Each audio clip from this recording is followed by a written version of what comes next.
And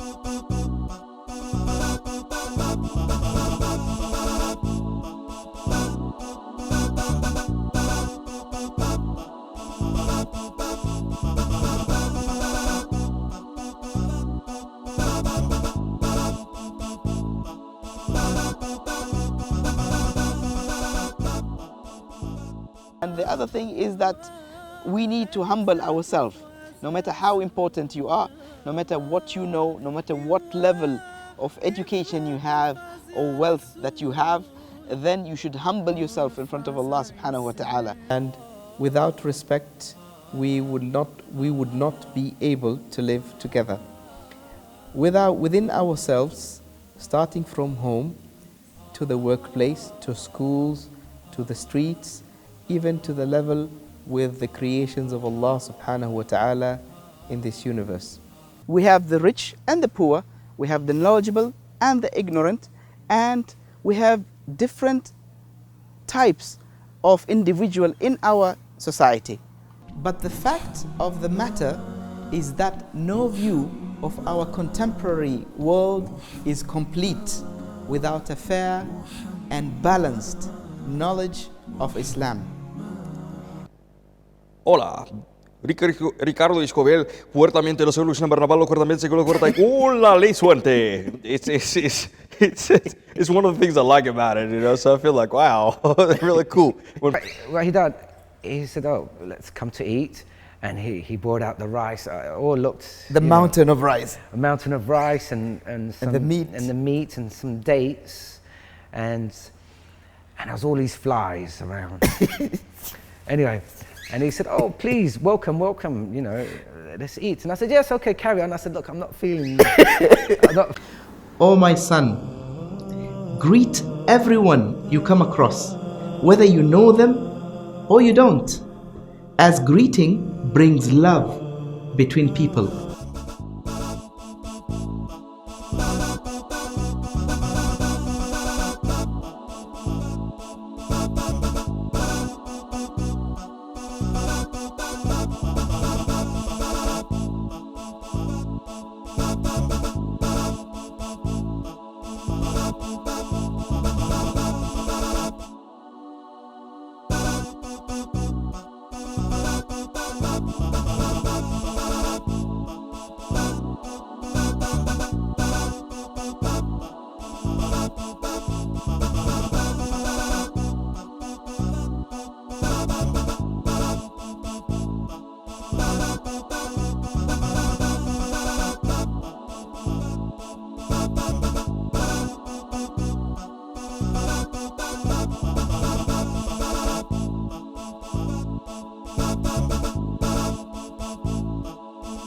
Morning everybody, and welcome to Seeb International School's talk show this morning. I'm going to introduce our guest to you. He graduated from Sunway College in Malaysia in 2003 in accounting and auditing. 5 years work experience with an international audit firm, KPMG, which I'm sure you've heard about, a big firm. 17 years experience in the oil and gas company, member of the Islamic Information Center at the Grand Mosque, a radio host, as you know, at Oman English FM station, a TV host at Al Istiqama TV channel, a motivational speaker and a youth influencer, degreed student at Bayan College in Media and Broadcasting, and conducted over 200 workshops, all right, regarding regionally and internationally, regarding this thing that you're doing now. So we'd like to welcome this morning, and we're going to learn a lot about motivational speaking and about leadership, and about how to conduct yourself when you're actually doing some public speaking. Because public speaking can be a scary thing sometimes when we stand up in front of people, and some of us, our worst nightmare, all right? But what we want to do this morning is get over that. I've watched a little bit of the show, Charging Gums, and I can tell you that one of the things that grabbed me immediately is the sense of humor. I think a sense of humor is critical to what we do. So I want you guys to relax and enjoy the show, and let's take it from here. Thank you very much. Thank you so much.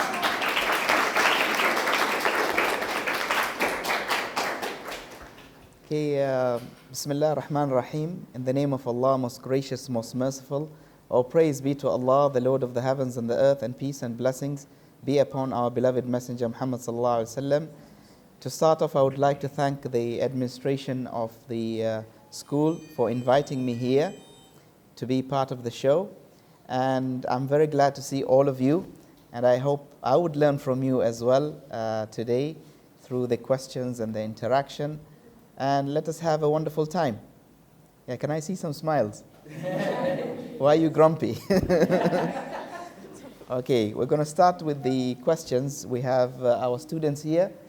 Feel free to ask the questions, and I'll try my level best to respond to all your questions. Assalamualaikum, Sheikh Hatim. How are you today? I'm fine. I'm very pleased to meet you today, and I'm very happy to interact with you as well. Thank you. I hope that you're going to enjoy this as well Inshallah. as help we enjoy as well. Inshallah. I'd like to start off. Many people in the world have a hero in their lives, someone who they look up to, and someone who they feel like they want to take after the step. Do you have that one person who's like your hero, like a childhood hero? Yes, I have mine. Okay, that's a very good question. Do I have a childhood hero? I would say that my hero has to be my dad. He is my role model. I always look up to him. He started working at the age of almost 15, and he struggled a lot and moved up the ladder until he became a manager. And the thing I like about my dad, he was never aggressive with us. He always used wisdom. So even no matter how bad we do in school or we commit something that is wrong, he doesn't use the punishment method. He talks to us. So he gives us a lecture for almost 3 hours or 4 hours. Sometimes you feel that you better slap me and let's get over it. But I understand today why he used that method, because his words still stick to my head until today, and I can remember them very clearly. And I actually did a new program on TV dedicated to my dad. It's called My Son. And I used in this program, in each episode, the words of my dad when he inspired me when I was young. And I wanted these words to inspire other young people, so I did this program called My Son. Is he like a cool type of dad sometimes? No? He's a very cool dad. The first thing that you would notice about my dad, that he looks younger than me. You know, I know I look like Papa Smurf, but once, my elder brother, he is 1 year elder than me, and he doesn't have a single gray hair.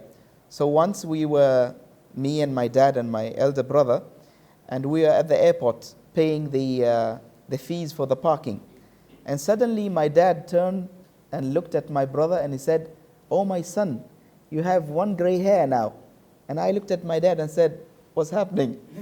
I've been having it all and you didn't notice?" He said, you're a sad case, you're gone. So my looks can be deceiving. I'm not that old, but I think this look has become part of my personality, and I'm proud of it. There are actually many types of incidents that happening, where there's one that changes your life from better to worse, Yes. and one that makes your life worse to better. Did you have that one very incident that does neither the two? Well, that would be a difficult question to identify only one incident that changed my life, as I have a set of incidents that happened to me. I'll just go through them quickly, starting off by being attacked by a jellyfish.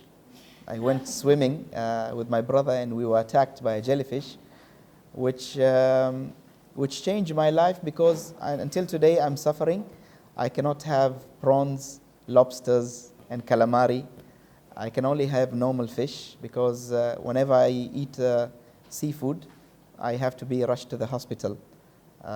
So after the jellyfish attack, I was attacked by a snake. I don't know what's wrong with the animals. So I was bitten by a snake, and I was in a coma for 4 days.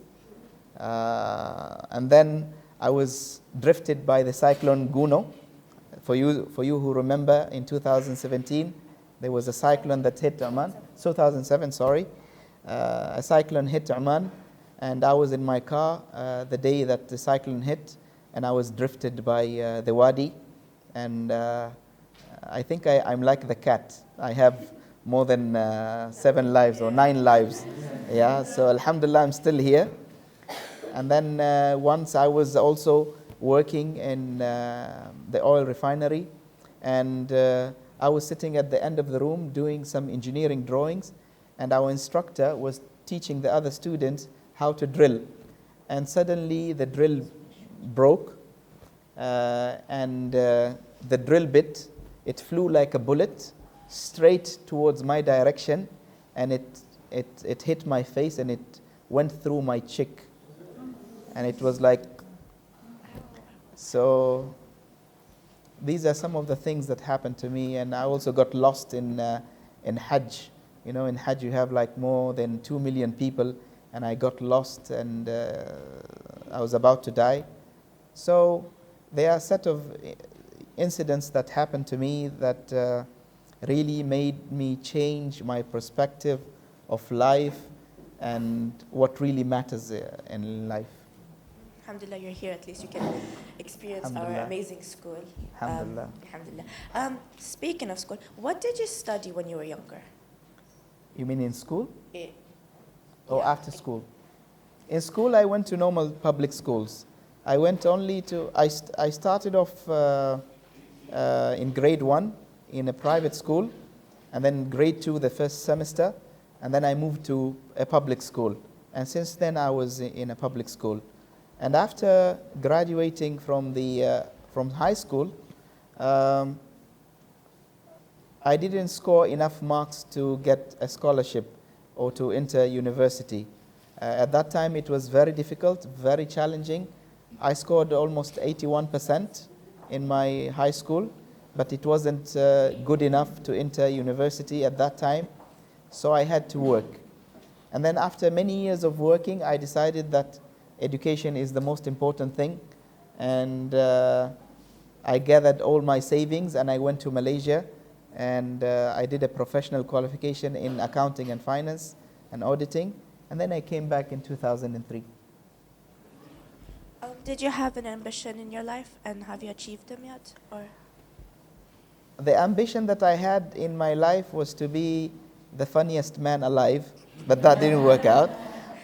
But actually, yes, I had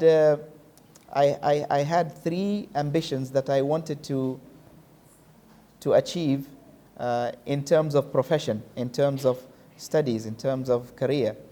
First, I wanted to work for ROP, Royal Oman Police, as a trainer for horses and dogs. You might wonder, what's wrong with this guy? I really have passion for animals, such as horses and dogs and cats. I actually had 12 dogs at home, and 4 cats, and 150 birds. And I had turtles, and I had other things that my mother didn't approve of.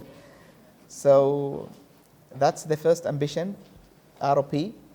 And I applied for the job after high school, and I was rejected. And today I'm glad that I was rejected, because I'm doing something much better. And then the second ambition that I had, if I don't get this job with ROP, I wanted to be a marine scientist. I love sharks and whales. Before me graduating from high school, Sultan Qaboos University wanted to open a college for marine science.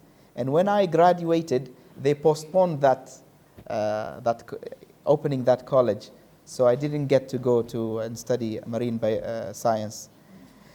And then I wanted to become a, I don't know what you call it, zoologist. Okay, zoologist. So I also didn't know how and where to go and study to become a zoologist. So I ended up studying something that wasn't really my passion, which is accounting and finance. That was the thing that was available at that time. And now I'm here. I was going to ask about the tragedies, but I guess being chased or bitten by a jellyfish is one of those tragedies? Or do you have something else as a tragedy that happened? I have other tragedies, but the ones that I mentioned, were the most severe. Other ones were, you can say, normal things that happen to each one of us every single day. Yes, Assalamu alaikum. Wa alaikum salam. Sheikh Hatim Al Abdissalaam. I hope you're enjoying our stay, I'm the really time enjoying here. it, yeah. And the one thing I noticed while you were speaking, that you really feel like you're really good at English, like you're really fluent. I was curious to know that, where did you learn? Okay, the English part, you would be surprised that my first language is English, because when I was born, both my parents were working, and we didn't have a nanny at that time, so my parents had to take me to a nearby nursery, which was run by, it was a foreign nursery, an English nursery. So I started my first words in that nursery, and I started speaking English because of the teachers in that nursery. And then at home, I was able to cope with the Arabic and the other languages because my dad thought that Arabic is also important. So he used to speak to us in Arabic, and my mom used to speak to us in English, and my grandma used to speak to us in Swahili. So that's how we developed the three languages fluently. I'm very comfortable in three languages. But I've always had passion for the English language, because in the Middle East, we as Arabs, we find it a little bit challenge when it comes to the English language. So I wanted to master this language, and I feel until today, I'm not there yet. I'm still learning new vocabularies every single day, and I need to work on my accent and so on. But I'm really enjoying it. That's how I learned English. And you're a really cool person, okay? And you're actually funny, okay? Don't it? Yeah. Yeah, and I wanted to know what your kids think about you, like they look up at you and all that. Yeah. That's a very good question. What my kids think of me. Well, I will start off of what my wife thinks of me.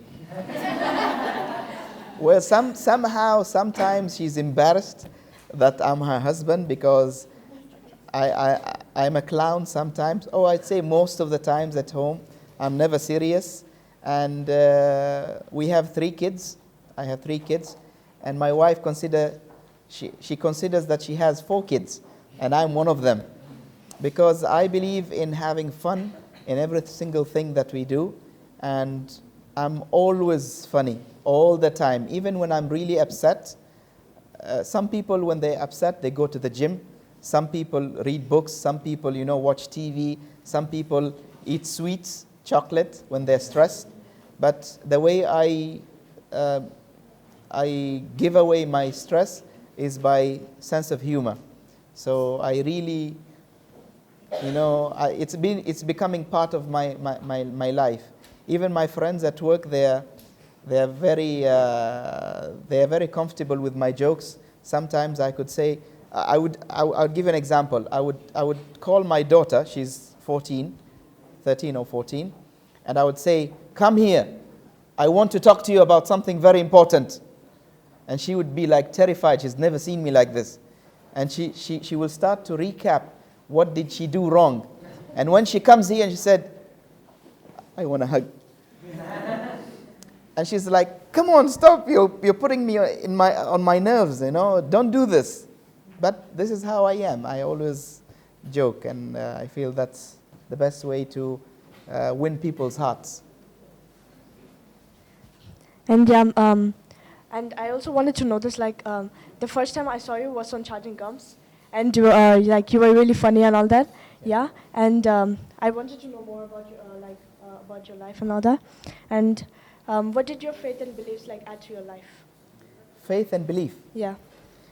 Okay, that's a very good question, because I would say growing up in a religious community and in a religious family, sometimes you imitate what your parents do in terms of beliefs. You just follow their orders, you pray and you fast, and you do the rituals, but you fail to ask questions and understand why are you doing these things. And there has come a certain time in my life where I wasn't sure of what I am believing in, whether I should believe in the same thing or not, whether I should be practicing without understanding. So I decided to learn more and read more books and have the conviction, because I feel I'm not doing this for my parents, I'm doing this for myself. It's a relationship between me and God. So if this relationship is built on just imitating what my parents are doing, then it's not a very good relationship. So I started reading, I started exploring, I started asking so many questions, and then I came to a realization that I'm fully convinced, I'm fully convicted, and I'm very comfortable now practicing what I really believe. This one's done. Thank you.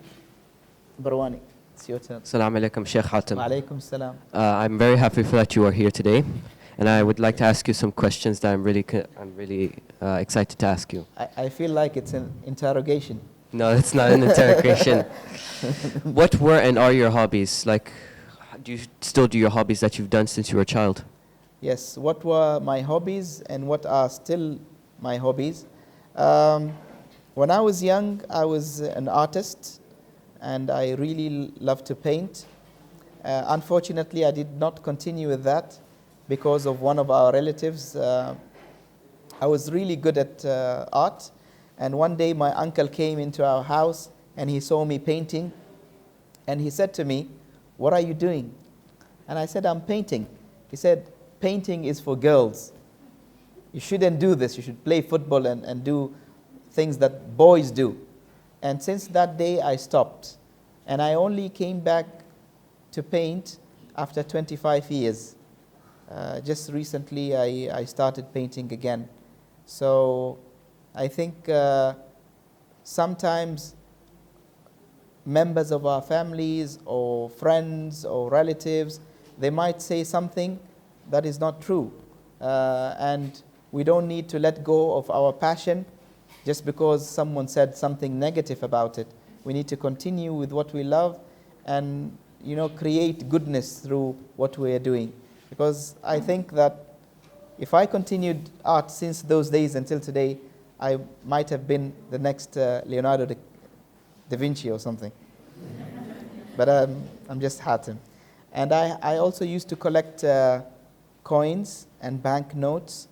And I had a very weird hobby. I used to collect feathers, bird feathers. So I had all sorts of colors of feathers, different types of feathers. And it used to disturb my mom. Every time she cleans, she sees feathers in my room. And it was disturbing for her. But later on, I stopped collecting feathers. And then I had a lot of interest in martial arts, because I used to be bullied at school, and I was very thin and skinny, not like now, of course. So I used to be very thin and skinny, and I used to be bullied at school. So I wanted to learn martial arts, and I almost watched 200 to 300 martial art movies, just trying to imitate what they do. And my parents did not allow me to enter to a martial art club because they thought it was very violent. So the moment I graduated from high school, I said, I'm an adult now, I can do whatever I want. So I joined martial arts, and I still practice until today. So I can show you later on how to break some necks. Are you still good at martial arts, or you just? I can't say I'm good. I'm not that fit, but there are certain things in life when you learn, you don't forget. So the move, I would know how to defend myself now, and I do practice from time to time. But I'm not that flexible. I can't do the split. I can't jump like 2 meters high, but I can do other stuff. Yeah. Did you study abroad anywhere, like in the US, UK, Russia, anywhere? Martial arts? No, studying. Studying, yes. I went to university in Malaysia. Was it good there, or was it like? It was amazing. Studying abroad was an eye-opener for me. I had, the university that we went to had more than 100 nationalities from all over the world. So it was a very good exposure for me to get to know students from different backgrounds, different nationalities, and even to live alone abroad, to depend on myself. We had to cook, we had to clean, wash our clothes, and our parents used to come on a surprise visit. They just pop up in front of our doorstep every now and then. But it was good. It was good. We really learned a lot by this experience. Do you consider yourself to be a celebrity? Well, that's a difficult question. Do I consider myself a celebrity? No, I don't. Because I feel that when you say that you are a celebrity, then you're distinguishing yourself from other people. And our religion teaches us to be humble. No matter how much achievement you have, no matter what you do in your life, you're just equal like anyone else. And you should treat people equally, and you should be nice and kind and humble. And in today's world, celebrities are icons where it's difficult to talk to them, it's difficult to have an appointment with them. Everything goes around their lives, their private lives. But I don't consider myself a celebrity. Whenever anyone needs anything from me, I go to them. I don't let them come to me. If someone wants to talk to me, I make the initiative. I go and talk to them. Whenever someone needs anything, then I'm there to help them. So I don't consider myself a celebrity at all. Is time important to you? Time. Yes. Time, previously, before the incidents that happened, time wasn't important to me at all. I used to waste time all the time. And many times I used to say to myself, it's so boring, there's nothing to do. But then when I was attacked by the snake and I was given a second chance to live, I really realized that how valuable time is. And every single second that goes away, it does not come back. And if it's gone, you are not productive in that second, you didn't do anything useful, then you're going to regret that it's gone. Because if you don't do anything with your life, with your time, other people somewhere in the world are being productive and building space shuttles and scientific experiments, and you're doing nothing. So you need to compete with them. You need to really value time. So I really, really value time. And for the people who know me, if I set an appointment with someone, and if he doesn't show up on time, I give them like 3 to 5 minutes, and then I leave. Especially if they don't call me. If they don't call me saying like I'm stuck in traffic, or something came up, or I can't make it to the appointment, I leave. And people get upset because I leave, but to me, time is very important. And if people don't respect the time, I can't respect their time as well. Speaking of time, the first time you interviewed someone, were you excited, nervous, or were you like Yesterday I scared? mentioned when I was talking to you guys that the first interview that I did was horrible. I was like shaking, my feet were shaking, my teeth were shaking, everything in me was shaking. I think I would have been a very good dancer at that time by shaking. But I think every new experience that you try, the first moment is always the difficult. If you can overcome the first moment, then it's done. The second time, the third time, it becomes okay with you. So yes, it was difficult. It was very uncomfortable. It was out of my comfort zone. I didn't know what to say. I didn't know how to say it. I didn't know what people will expect from me. So I was really, really nervous. Thank you. You're welcome. Good morning, Mr. Hatim. Good morning. Welcome to seeb International School's first talk show. And we're all very happy to have you here, especially me. I feel happy to interview you. Thank you. So my first question is, what career did you want to pursue when you were still at school? The career that I wanted to persuade is, as I said, being a trainer for horses and dogs, or marine science, or zoologist. But the three of them didn't happen. And this is the message that I want to pass to all of you. Sometimes you would wish to be something when you're young, and then when you grow up, you realize that maybe that path is not your passion. Something else is your passion.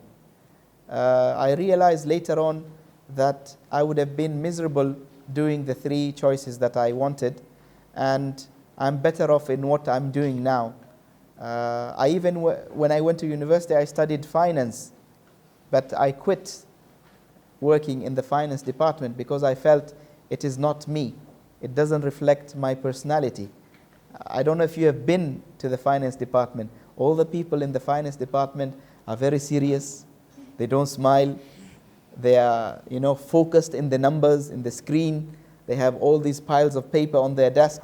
And I thought that this is not the life that I want for myself. I want to be happy. I want to crack jokes. I want to be with my friends and do something that is fun. So sometimes you have to follow your passion. And it's a journey. It's a cycle. I changed more than 5 jobs in my life.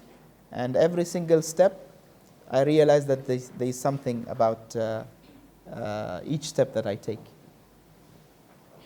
So next, you seem like a very accomplished man. You know so many things, and you've gone to so many places. Do you personally think that you've achieved all of your goals in your life? Did I achieve all of the goals in my life? I would say until now I have achieved 10% of the goals that I have. I still have a lot to achieve, and the sky is the limit. When you limit yourself to certain goals only, to certain things, then when you achieve them, you relax, you chill. That, okay, I've done what I need to do. But every single year, I set difficult goals for myself to achieve so that I keep on going. I don't want to relax. I don't want to sit back and say that, you know what, now I did 10 TV shows and radio shows, and I did 200 workshops, and that's enough. No, that's not enough. For many years.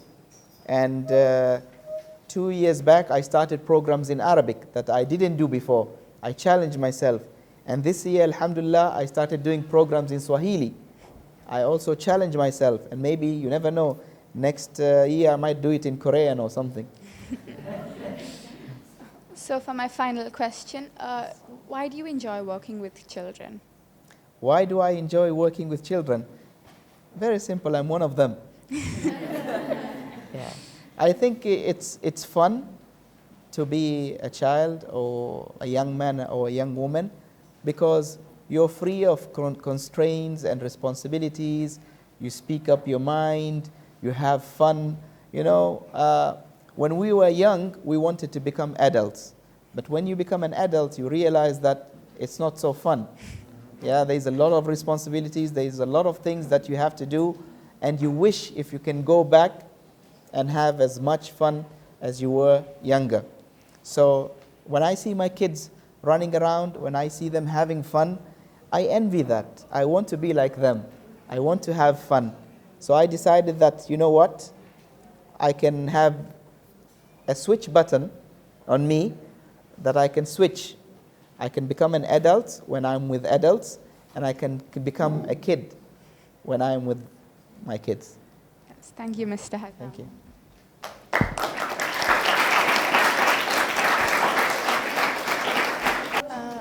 Assalamu alaikum, Sheikh Hassan. Walaikum salam.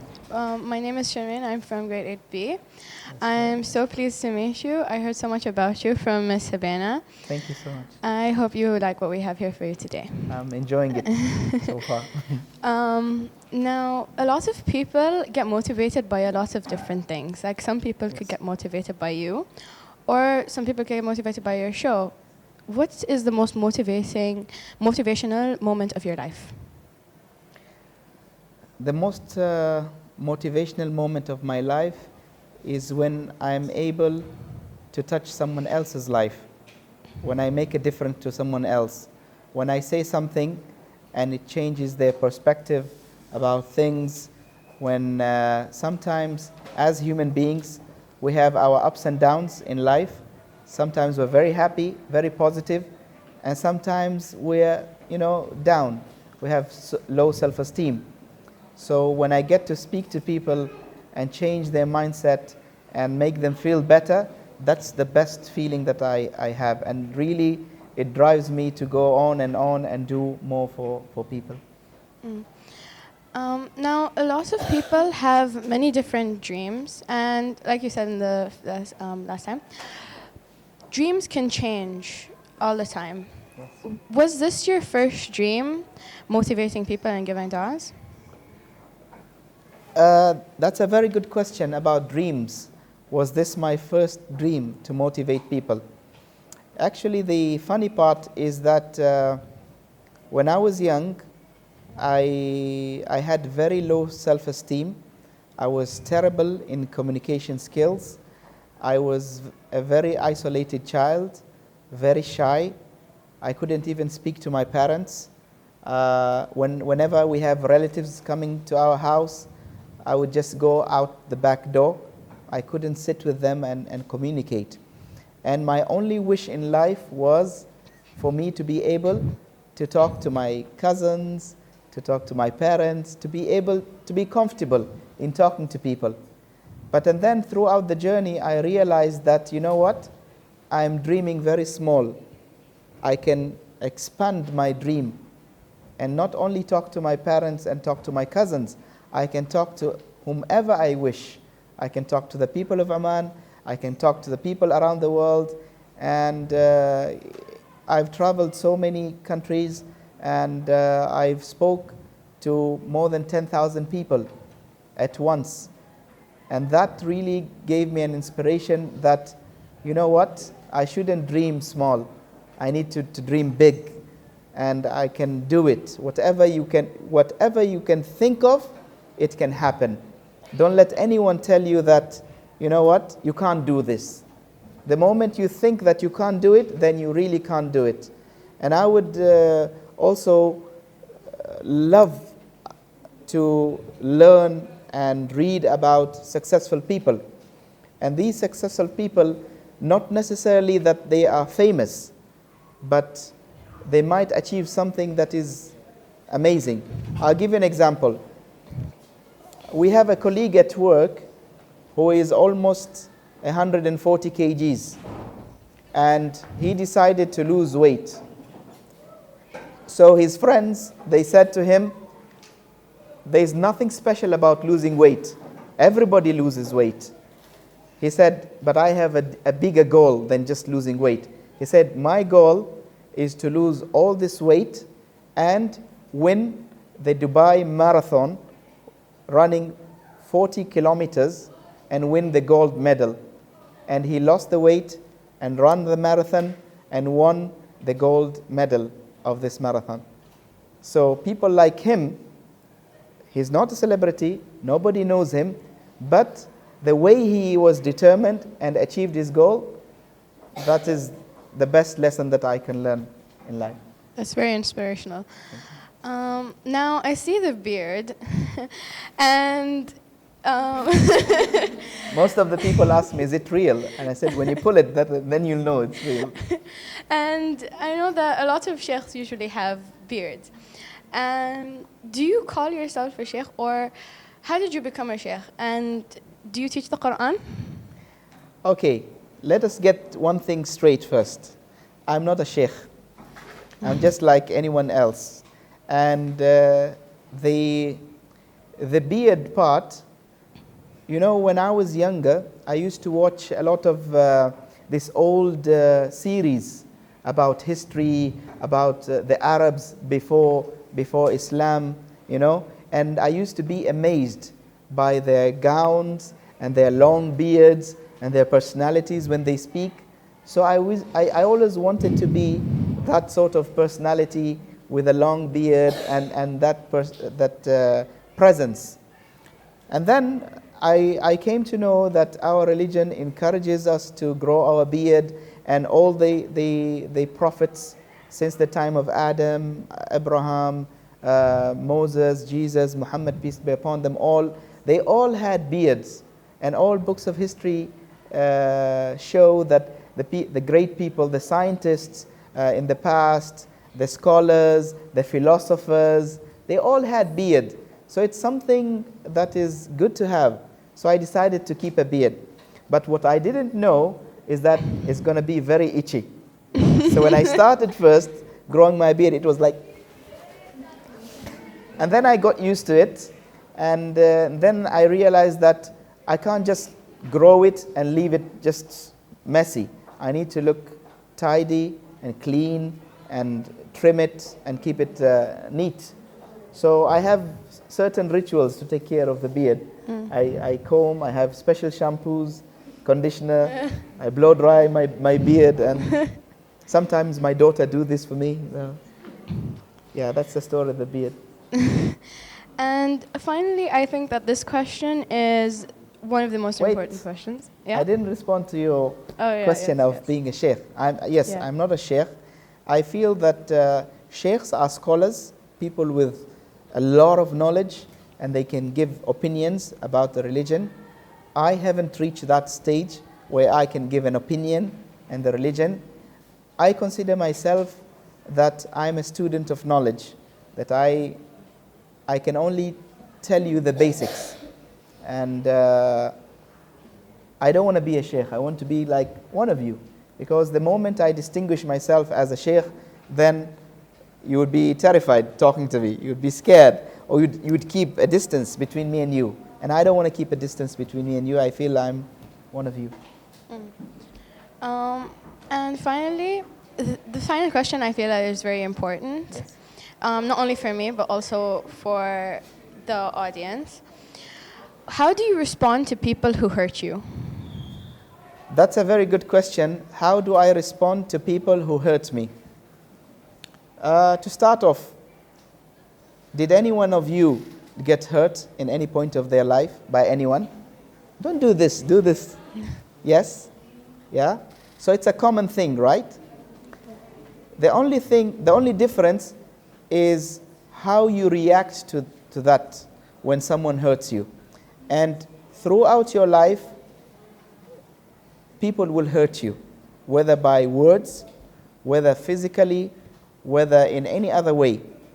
So always have a mindset that do not really take it in your heart when people hurt you.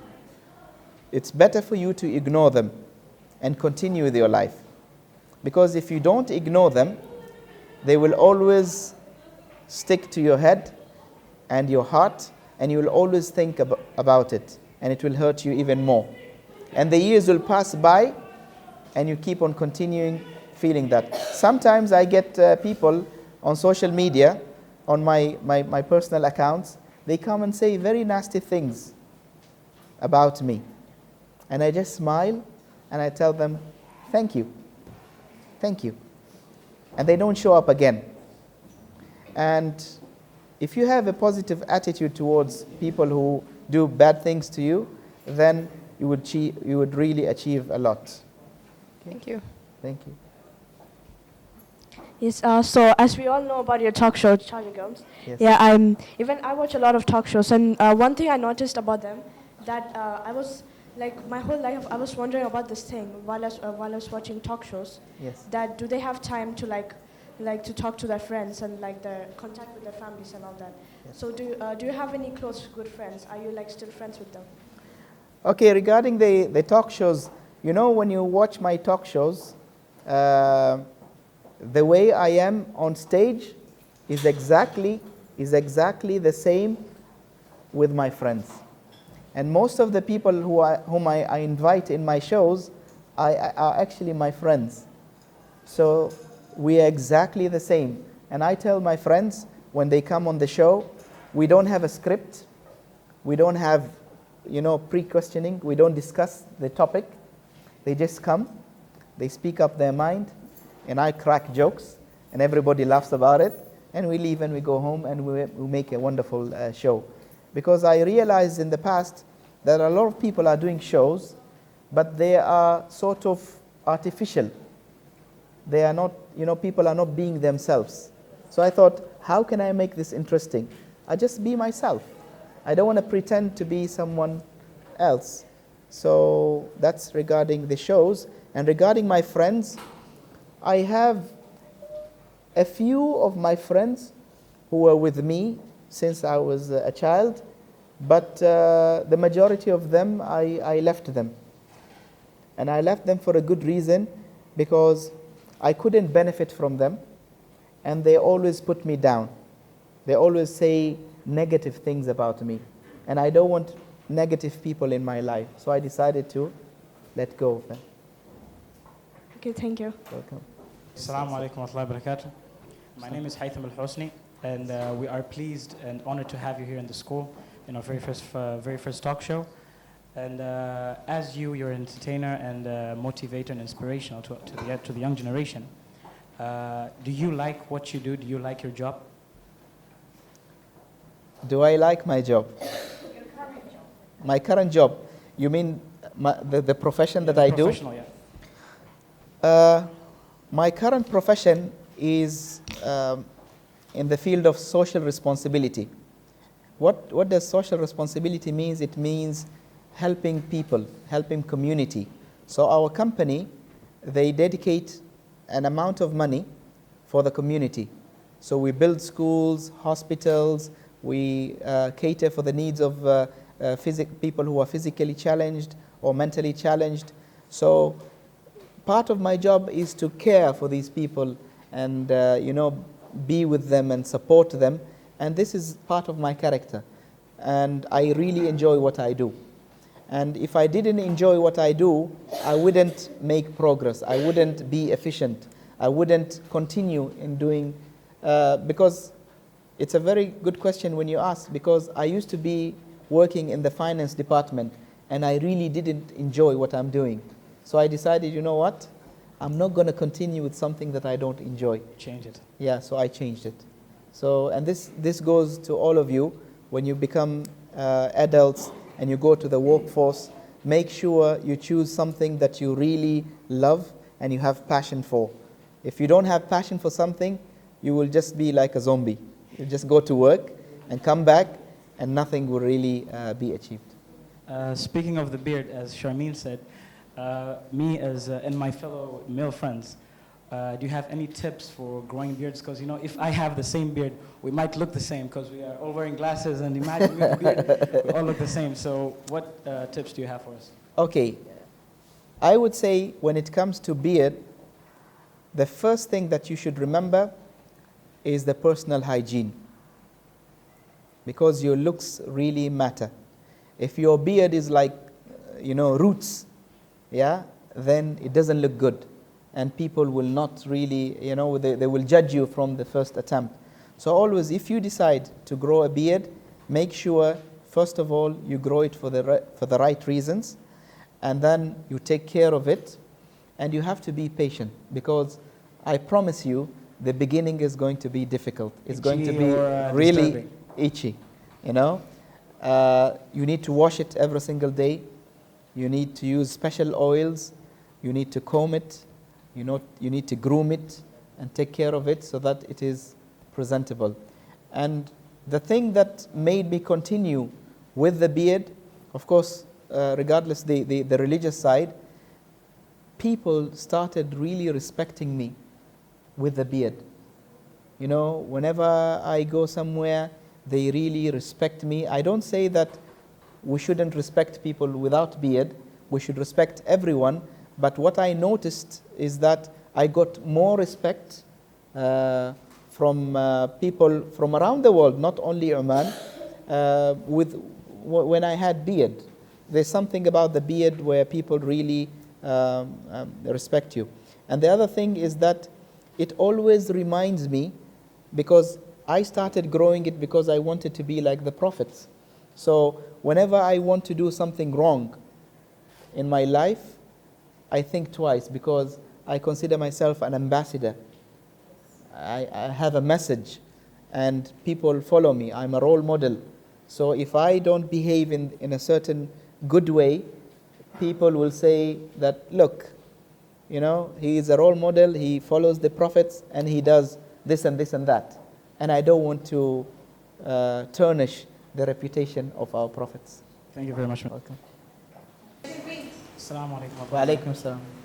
Sheikh Hatim, what inspired you, or what made you decide to become a speaker? Because apart from being an accounts guy from the finance and wanting to become a zoologist and a scientist and so many, what inspired you? What made you say, I want to become a speaker? That's a very good question. What inspired me to become a speaker? I used to spend lots of hours on YouTube. And once I was surfing the net, and especially YouTube, and I found a link or videos of competition of speakers. It's called Toastmasters. Yeah, it's a international competition where people compete in public speaking. And I said to myself, you know what? I love this. I would love to do public speaking and also to inspire. And then I started following more and more speakers, and I realized that each one of them has their unique style. And then you have like thousands of people listening to one person. So I like that feeling of where people get to listen to you, get to listen to what you have to say. And I really got inspired, and I said to myself, I need to do this. But the only thing is I had an obstacle. I was shy and I was terrible at communication. So I had to set a plan on how I would achieve to become a successful public speaker. And alhamdulillah, I think I'm almost there. Alhamdulillah. Very motivating. Thank you. Have you ever done any international interviews, or if not, are you planning to do? Because I've watched so many interviews from you from the charging guys, but I've seen so many from the Istiqamah ones, the local ones. Yes. So are you planning to do any international, or have you done any international interviews? I haven't done international interviews, basically because it's so expensive to do these shows. I mean, just doing it here in Oman, they cost almost 13,000 riyals a month, just running the station. And it's a very, very expensive industry. And also I did not get an opportunity to do it abroad because I'm working full time. So I'd need to quit my job and then, you know, Start a new adventure. Start a new adventure. And because I have kids, I can't take the risk now. But I did a lot of public speaking internationally and in conferences as well, like in Korea, in Africa, and in other places. And recently I went to Turkey and UK, and I did public speaking there. Speaking of public speaking, how do you deal with public speaking? Because so many of us would like to be a public speaker, because this challenges us, because we have anxiety, fear, scary, like we're trying to do something but you can't. So how do you deal with it? How do you deal with public speaking? There are certain recipes for public speaking. First of all, you have to know what you want. Do you want to be a local public speaker? Do you want to be only good at presentations? Do you want to be good at public speaking in English only? Do you want to be internationally? So you have to know what you want. That's number one. Number two, you have to set the plan. The plan. What are you going to do to achieve that? For me, I had to set the plan, so I did, first of all, increase my knowledge, I used to read 4 hours a day. I used to read books, and I dedicated part of my salary for books. So every month I would buy a big stack of books and read them to increase my knowledge. And then second is practice, practice, practice. You can never be a public speaker if you don't fail in speaking. You have to fail many times, many times. You'll have to embarrass yourself in front of people many times. But be assured, at the end, you will achieve your goal and you will get there. And third, you need to challenge yourself. So don't be in a comfort zone. So for example, I started public speaking in Oman, and I said to myself, you know what? This is not challenging anymore. I'll go and do it internationally in front of thousands of people whom I don't know. And I did that, alhamdulillah. So when you are on stage, you need to have a mindset of certain things. First is, don't really bother about the people staring at you. Just focus on what you have to say. Second, know your material, know what you're talking about, because someone from the audience might ask you a question that might embarrass you. So you have to do your homework. And third is, relax and be yourself. Don't pretend to be someone else. Don't copy someone else's style. Just be yourself, because the audience can feel if you're pretending to be someone else. And finally, I personally use humor. When I crack jokes, then it shifts the focus of people from what I have to say to the joke. And then it breaks the ice. And it makes it easy for me to deliver what I have to say. And that's why most of the public speaking that I do, they always start with a joke. So I think I have a full bag of jokes. But inshallah, one day I might do a show of jokes, and I share it with you, inshallah. Thank you so much. Thank you. Assalamu alaikum wa rahmatullahi wa barakatuh. My name is Hatim. I'm very excited to meet you. I'm excited too. I love being motivated and inspired Thank you. by many people, and it's amazing to be here. I have done a bit of public speaking, though most of them I did mess up and freeze on stage because of my anxiety. It's not very big, but it's still there. So I want to ask, how do you minimize anxiety? You know, anxiety is always there. You will always have this fear of stage, the fear of people, the fear of, presenting. But you have to realize that one day you will overcome them. There is no shortcut for achieving your goal. I went through anxiety. I froze on stage and didn't know what to say. But today, alhamdulillah, I don't freeze, because I went through that moment. Unless you go through the moment and you are able to overcome, you wouldn't know the remedy of the problem. So you need to go through it.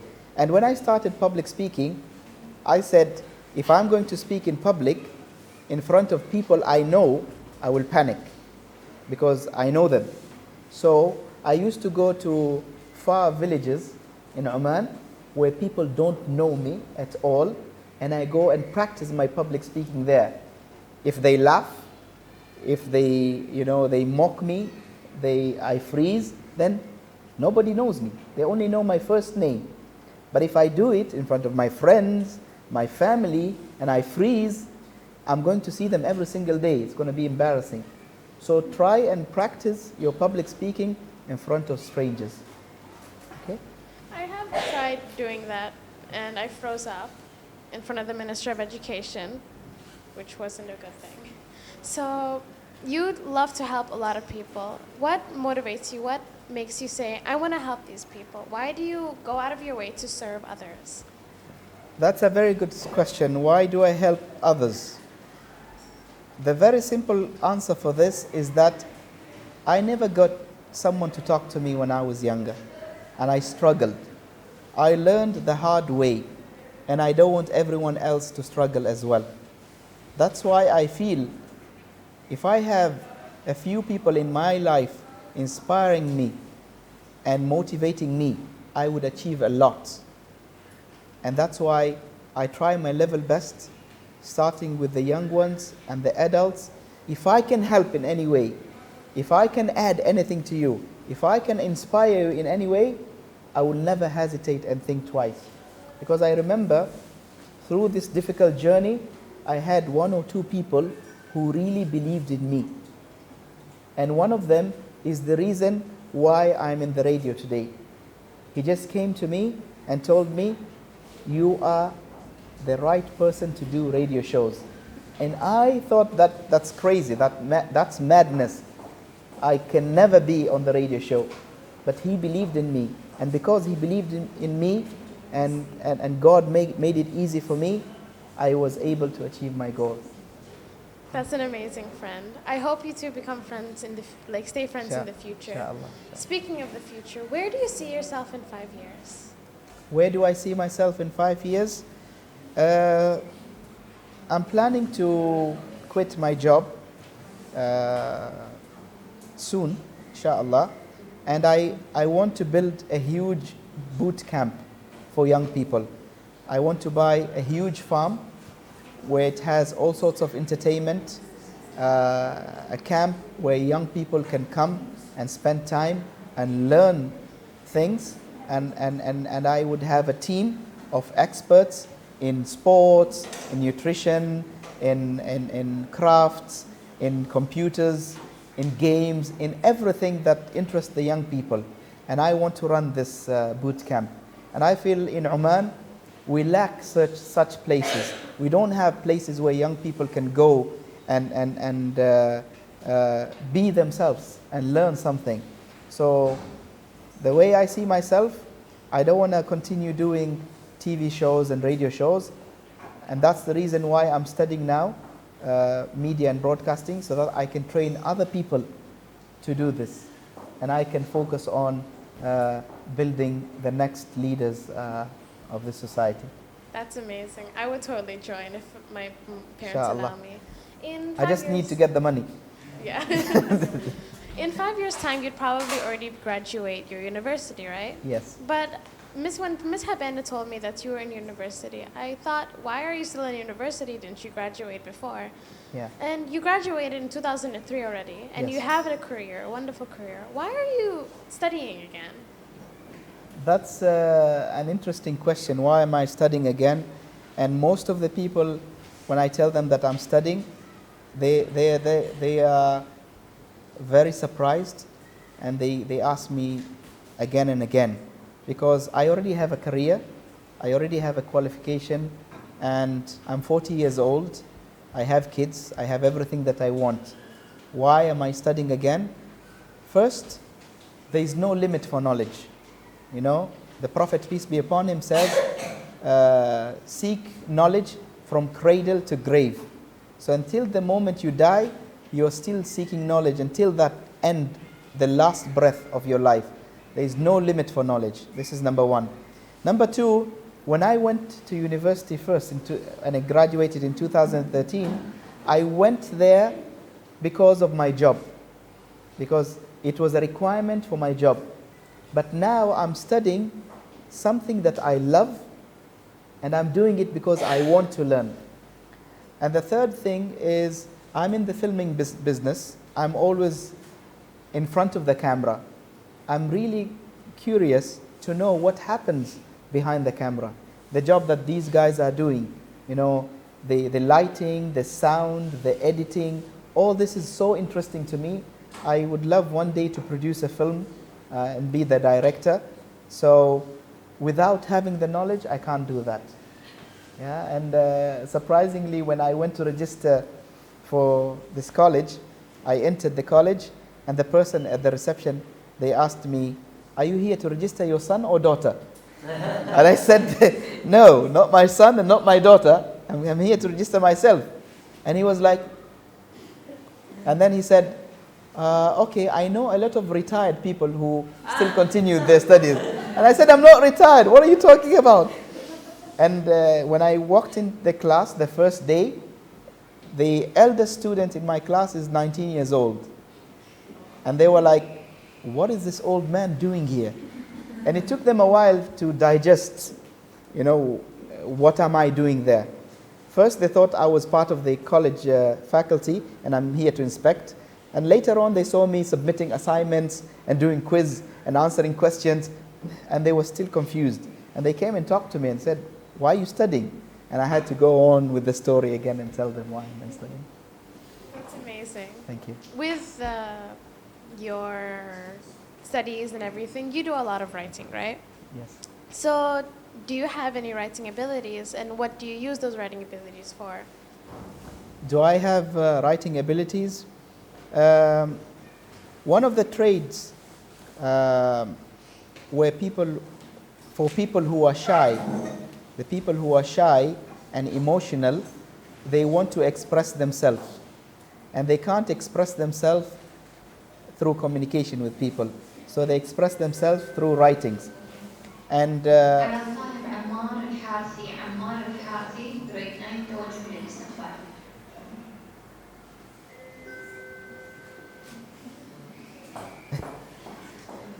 so they express themselves through writing. And at an early age, I started writing few things in my diary. And as I grew up, I developed that skill and started writing for newspapers and magazines. And recently, I started a project. I'm writing my second book. And the reason why I'm saying my second book is I wrote my first book 9 years ago, and it's in the shelf. I've never published it. So I'm writing my second book now, and I'm writing 2 copies, one in Arabic and one in English. The book is called Blended. Hopefully, inshallah, I will launch the book the beginning of 2019. And so far I have almost like 100 articles in local newspapers and magazines. That's amazing. I write a few books myself. MashaAllah. And MashaAllah. I let my entire class read it. Alhamdulillah. Thank you. Thank you.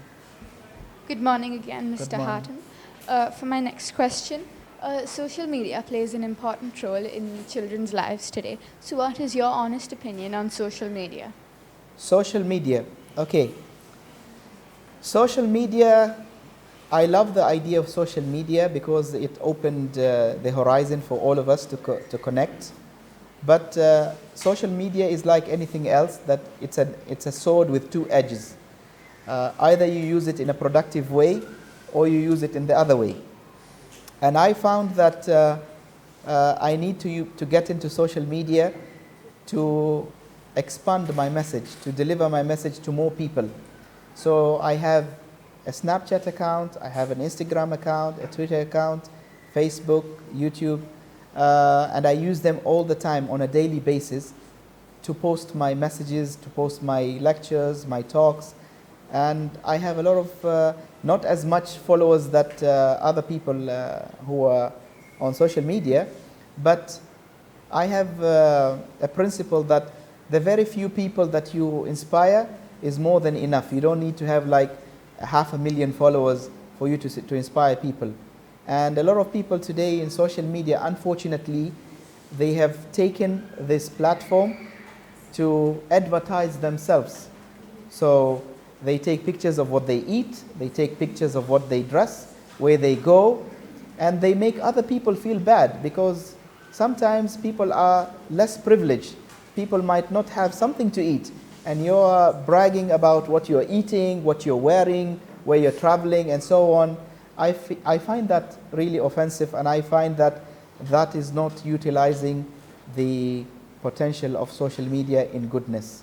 So I would urge all of you to be on social media, but to spread goodness, to spread awareness, to be useful, and be assured that every single thing that you do on social media, it reflects on your life. And why am I saying this? Recently we had graduates in our office, and they just did their masters from the United States. They were a group of 10 who applied for the university. Only 6 were accepted. The other 4 were not accepted, although their marks were very high. And the university, when they were questioned why you didn't accept these 4 students, and they said, we looked at their Facebook account and we didn't want these type of students to be in our university.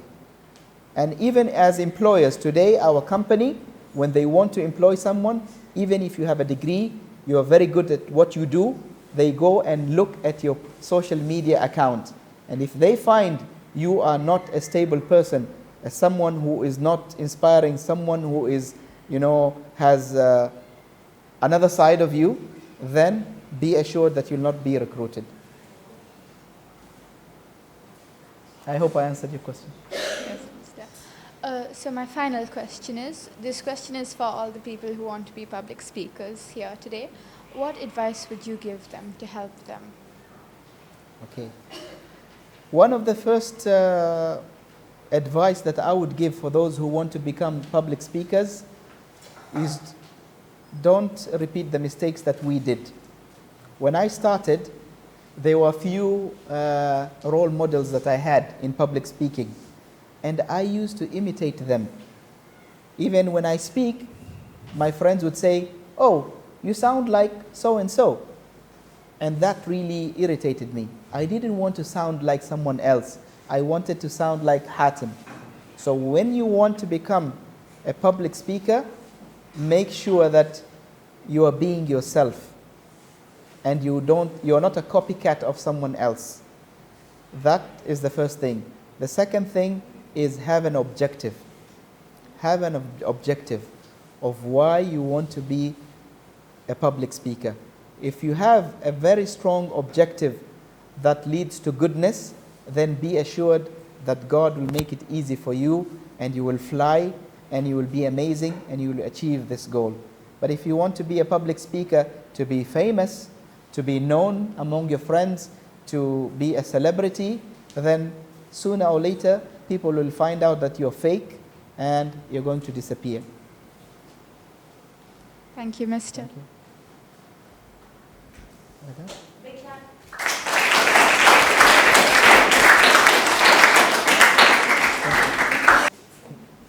Assalamu alaikum, Sheikh Hatim Al Abdissalaam. I'd like to give you a warm welcome to the show. Thank you. I'm Malka, and I really enjoy public speaking. I feel really free when I'm talking to when I talk to people. It makes me feel relieved, and all my stress goes out. So regarding this, I would like to ask you, how does it make you feel when you talk and open up to your audience? Does it make you feel nervous, good? Honestly speaking, after every public speaking that I do, it's a moment where I feel I'm in the clouds. It's a feeling that I can't express, the joy that I would have.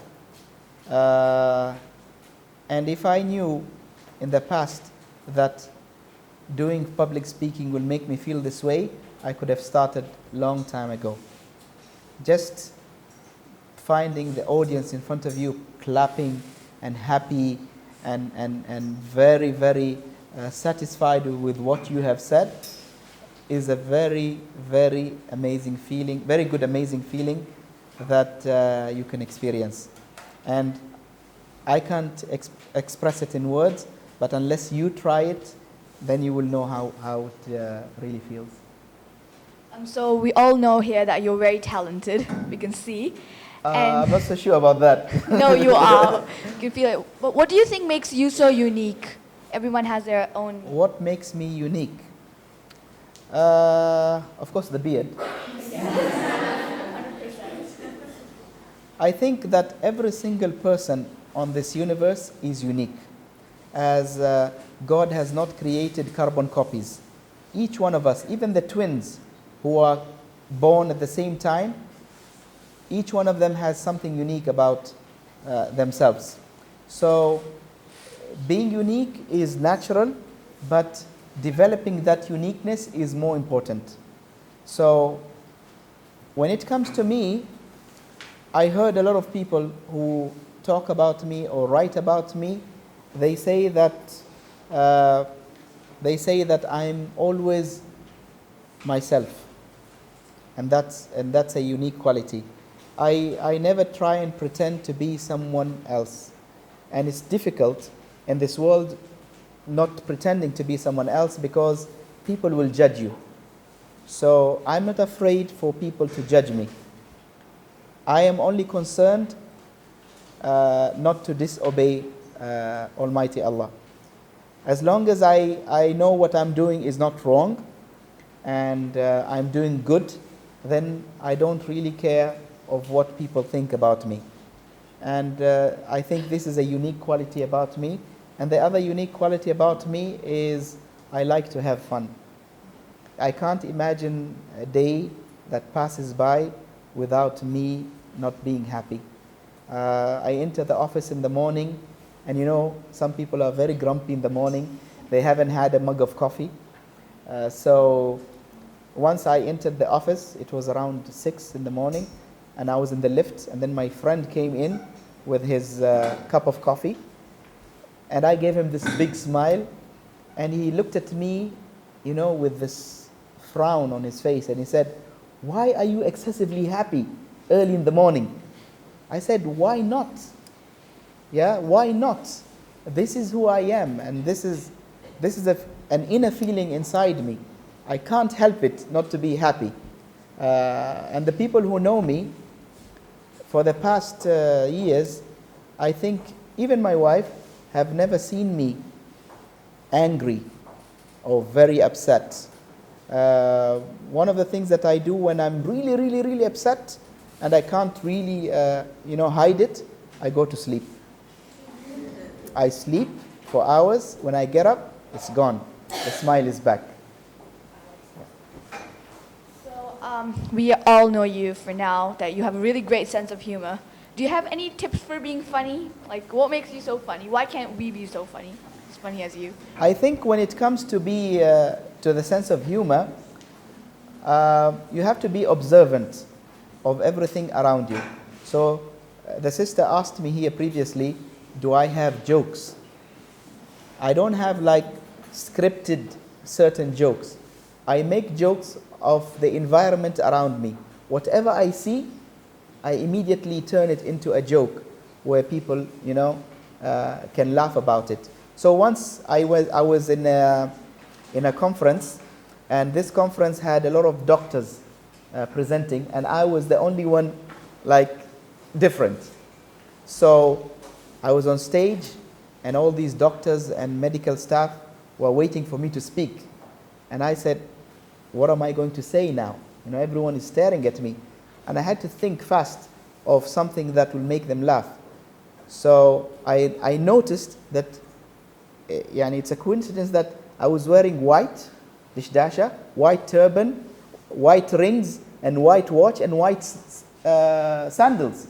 And I said, you know what? My name is Hatim Al Abdissalaam, and my friends called me Snow White.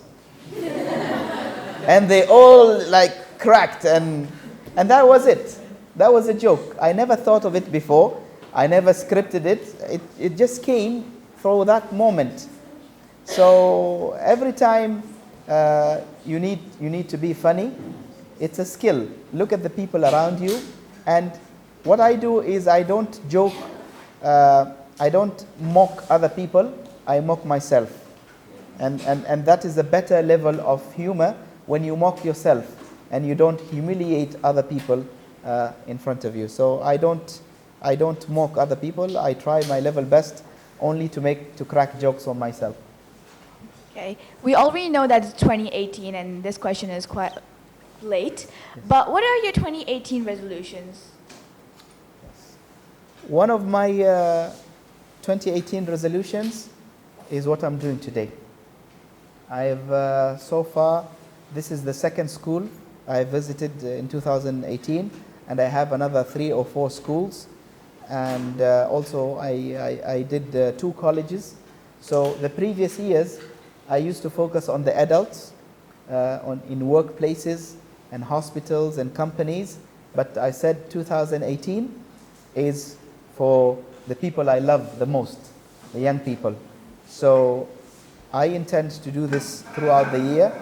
And also one of my resolutions is to publish the books that I have.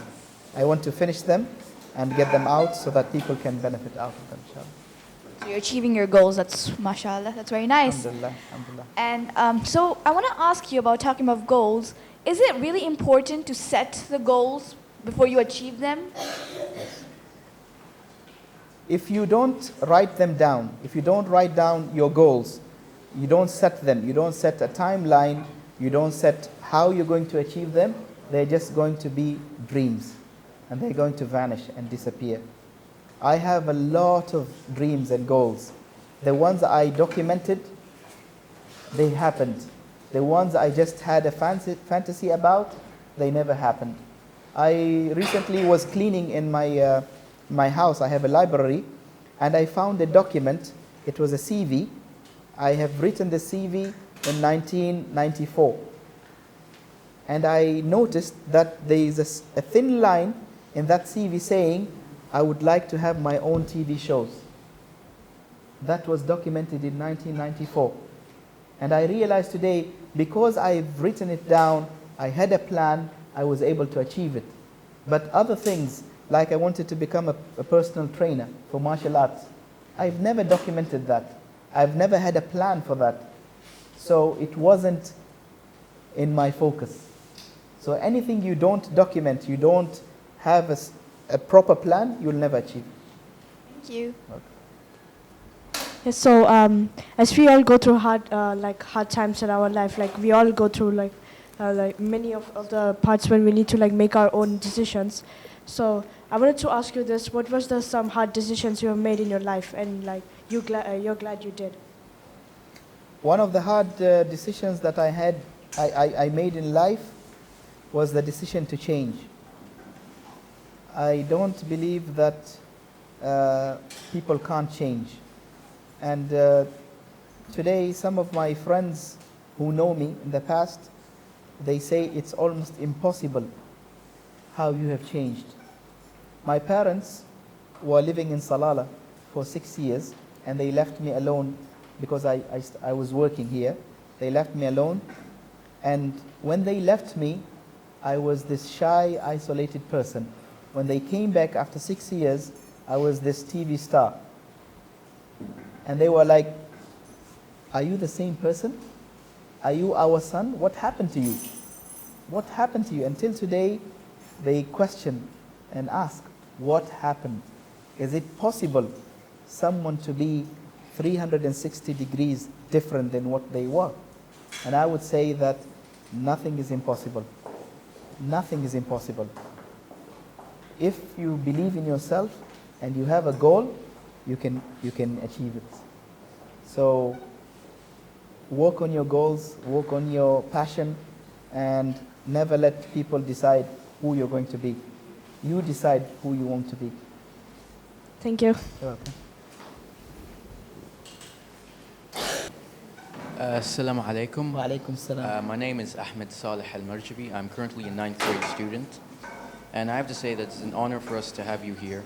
Now, I really hope you don't take this as an offense, but I actually had no clue you existed before we began rehearsing for this. Yes. And I watched one of your public speakings on YouTube, and I have to say, the way you talk and captivate the audience, it's really inspiring. Because right now I'm just, wow. So, we move on to the first question. Did you always enjoy public speaking? I will first respond to your comment that you didn't know that I exist. I think one of the things that I focused in my career in the media, I didn't focus on how many people would know me. I was focusing on the message that I was delivering, believing inside me that one day someone is going to hear this. Someone is going to benefit. And that's why I don't keep track of how many followers I have, how many people know me. That's not part of my intention. I recently went to the Grand Mosque, and every single day more than 4,000 people, tourists, coming visiting the mosque. So I saw a Frenchman who is a tourist, and I went to him and I said, "Assalamu alaikum, my name is Hatim Al Abdissalaam." And his response was, "I know who you are." And I said, "Do you live in Oman?" He said, "No, it's my first time." I said, "How did you know who I am?" I said, and he said, "Sorry, I follow you on Instagram." And then I realized that no matter how many people follow you, the less people you have, it doesn't make a difference. Even if one person listens to what you say and you have delivered the message, then you have done your part. That's regarding your first comment. And what was the second question? I'm getting old. Did you always enjoy public speaking? Did I always enjoy public speaking? At the beginning, I did not enjoy it, to say the truth, because a lot of people mocked me, a lot of people laughed, and I was not in control. I was not able to catch the attention of the audience, so it wasn't fun. But after that, when people started having fun, when they listened to me, then I started enjoying public speaking. So now for the next question. Now, what's the story behind you getting into radio and television, or media in general? How did I get into radio and television? A few years back, I would say almost 10 years back, a very good friend of mine was in charge of the Islamic Information Center at the Grand Mosque, and he brought a document to the center, and he said, the Diwan of Royal Court, they want to do a radio show. And there were a few people in that room. And then he took that document and he said, you're going to do it. And I was like, no, I'm not going to do it. I'm not right for this. I'm a shy person. I can't do radio shows. He said, I don't care. I don't want to know. You're going to do it. And that was the first time that I went to the radio station. I was terrified. I thought that this thing can only be done by stars. I shouldn't be here. And I would say that the first time that I did it was a very terrible experience. But and then later on, when I started to get the hold of it and master it, I started enjoying it. And I've never stopped in the past 10 years. I almost did, I did 6 or 7 radio shows, and I also did 6 or 7 TV shows. Now, how do you always stay focused, and how do you build a mental stamina? How do you build a mental stamina? I once read a story. It was about Guinness World Record. There was an Indian man from a village in India. He called up Guinness World Record and told them, I want my name to be in this book. And the villagers there, his neighbors, they said, why should they put your name in this book? What can you achieve? And he said to them, I'm going to achieve something that nobody in this entire world is going to be able to do it in 3 months. And the officials of Guinness World Record, they came back after 3 months with a camera crew and everything, and they said, okay, show us what you can do. So he said, he took 4 pieces of paper and 4 pens, and he held each pen in one limb, one on the right side, one on the left side, one on the right foot, and one on the left foot, and he wrote at the same time with 4 different languages. And he broke the world record for this. And until this day, nobody can do that except a woman from Japan who can write with both hands, but the same language, and she can't write in 2 different languages. So this man was not educated. He was from a very remote area in India, but he had a goal. He had a mental capability which he didn't have before. So when I read the story, I got inspired that how come he can do this? We can do this as well. We can expand our mind. So I started training my mind to do more than one thing at a time and to focus on all of them. I don't believe in only specializing in one area, because our mind, I think we're using only 4% of our capacity. We can really do amazing things if we expand the way we think. And that also needs a stamina. Okay, now, this isn't regarding public speaking, but what are power naps and how did you learn to take them? Power naps. I've learned power naps when I used to work, and part of my job used to go to the interior. And I used to drive for long distance, and it was very dangerous for me to drive while I was sleepy. So I read about power naps on the net, and I said I will try and do them. Power naps are very short naps. They last for 5 minutes to 10 minutes, and they energize you as if you have slept for 2 hours. But you need to train yourself on doing this. First of all, you need to train your mind to sleep anywhere. You don't have to have a comfortable bed. You don't have to have aircon. You don't have to, So at home, when I started learning about power naps, I would sleep on the floor and the TV is on and my kids are jumping all over the place and I would sleep deep sleep. And my wife used to wonder, how can you do this? How can you sleep with all this noise? So it's just a mental capability that you have to train yourself. And later on, I started using it when I drive long distance.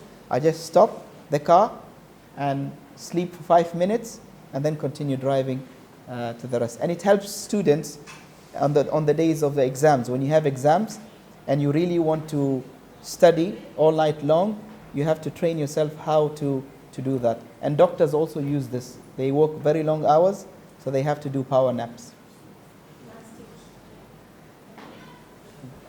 Now, what is life to you? What is life to me? Life to me is the clock is ticking.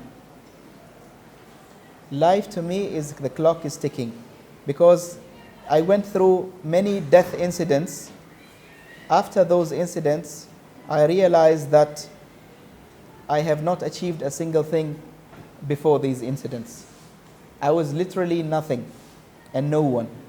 So I decided, after overcoming the challenges that I had, that every single second in my life matters. And I treat every single day as if it's the last day for me on earth. So I don't say, if I want to do something, I don't say I'm going to do it next week. I'm going to do it tomorrow. I do it today. And that's how I treat life. What is the best advice you can give to people in our age group, teenagers? What is the advice that I can give for people in your age? You are very lucky living in this era, as technology is advancing every single day, and you need to utilize all your capabilities to achieve your goals. Because our parents can do so much for us, but sooner or later we'll have to move on with our lives and be independent. And if we are not prepared now to be independent and to be capable and have skills of life out there is tough and it's going to be difficult for us. And the other advice that I would give to students is be competitive. Never, never, never agree to be number two. Always strive to be number one in anything that you do, whether it is studies, whether it is sports, whether it is goodness, whether it is morals. Always be number one. Because sooner or later you will realize that there are a lot of young people out there in the world are competing day and night, and then you'll find yourself left out. Okay? Seeing how you're an adult now and you've experienced being a teenager, most teenagers have these emotions, depression and anxiety. How can we as teenagers deal with these emotions from your perspective? I had the same emotions and depressions growing up as a teenager, especially with, I call it disability. The disability that I had where I couldn't communicate with other people. But what gave me relief is I channeled my focus into other things that I loved. So I loved animals, so I had a lot of pets at home. I would spend a lot of time with them. I would talk to them. I would always read about them. So that distracted me from the depression that I had. But if you just stop doing the things that you love, the depression will grow and it will increase and it will affect you, and then even the things that you love, you will not be able to do. Yes. Now, as we can see, each generation keeps changing, and how each teenager acts gets more and more different. Yes. What opinions do you have on tomorrow's generation that's coming up? I sit and talk with many adults today, and each generation, they accuse the generation coming after them that it's a terrible generation. Like if you talk to my parents, they would say that our generation are spoiled. If you talk to people in my generation, they would say that the kids today are spoiled or are not really successful. But I would say, as parents, if the generation that comes after us is a failure, then it is our failure that we were not able to bring them up to the standard to become successful. And each generation has their own challenges, has their own responsibilities that they have to do. So we have to utilize whatever we have and work together as a team, adults and young people, to be able to be successful. I don't believe in labeling or generalizing a generation that this is a useless generation or this is a spoiled generation. I don't believe in that. It's an individual case. So each one of us, and for me, if I go back now and I'm a teenager again, if I hear my parents or my relatives, my adult relatives, saying that I'm a failure, I would like to prove them wrong, that I'm not. So for your generation as well, if people are accusing you to be a failure or you're useless for nothing, then prove them wrong by doing good. Now, seeing how you've been through lots of things in your life, I'm sure there's many regrets that you have done. Yes. That you haven't. Yeah. What are some things that you regret not doing when you're younger that you regret now? There are a few things that I regret not doing when I was younger. One is not focusing on my studies, because I believe that I could have achieved a PhD by now if I really focused on my studies. Number two is not being multitasked. I only focused in one area. I could have been capable of achieving a lot of things in different areas. Number three, I would say not discovering the ability to speak. I discovered that I can speak maybe at the age of 25 or 26, which was a bit too late for me. I wish if I knew before that I can speak. I think those are the main three regrets that I have. But do you say that these regrets helped you at these times? These regrets, they help me focus now and achieve what I was not able to achieve. So that's why every single week I have a public talk. And regarding knowledge and studying, I'm studying now. I want to catch up and achieve that PhD that I've never achieved before. And also in terms of knowledge, I read a lot of books. I have a library at home. I buy books every single month, and I want to catch up of all the years that I wasted not reading books. Okay, thank you. Thank you, Sheikh. Welcome.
so nice of you all, and honestly, I'm very happy to be among you.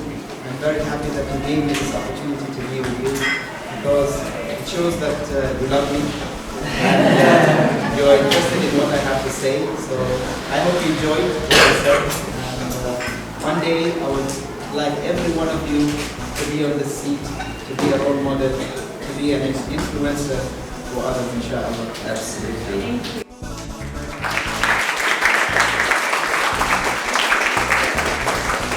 I can certainly share those kinds of things from my side as well. Us teachers are actors every day. We've got to put on a good show for these people out here.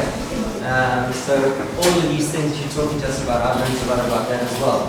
Public speaking is a skill that you've got to learn, because as I said, something you're going to use in your life over and over and over again. So start to get comfortable with the idea of talking to people. I think one of the things that grabs me about you particularly is that you make your audience feel completely at rest. I can feel that everybody is quite at rest with the way you're speaking to them.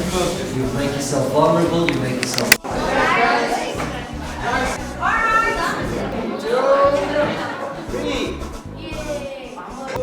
Three. Okay.